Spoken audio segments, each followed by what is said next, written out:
Alright folks, in the previous video we showed how to create issues. In this case we're going to create the risk. I'm going to show you how to create a risk from the project interface versus this risk interface. Again, this will result in the same situation where we are going to have a risk that is going to be linked to a specific project, and we can do this from the project perspective. So here's I have my new project here, and I have some tasks for this project.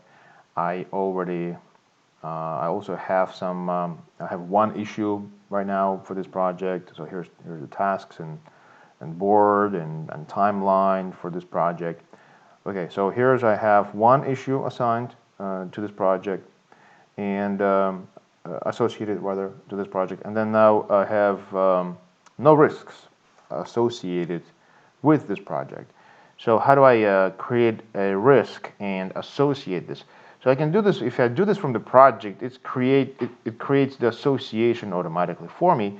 So I here would click on the button that says new risk, and in this new risk you can see that it's already pointing that the related project, already filling this out for me in this form, and I'm saying this is an active risk. I can say the risk of cost or scope change, something like that, and then I can put the description, TBD, and then the due date, and say 23rd, and mitigation plan, and say we will manage it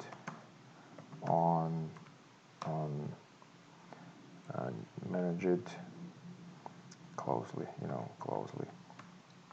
Okay, so here you just say save and close, and this would basically create a risk that is associated with this project. And obviously this, if I click on the list of risks overall, this would pop up in the list of all the risks, regardless of which project it is associated to, but all the risk log is here, centralized, as well as issues, and there's a link, there's a relevance to a specific project if we need to associate with a specific project. All right, well, thanks for watching our video, and looking forward to assisting you with PPM 365 and Microsoft PPM. Thank you.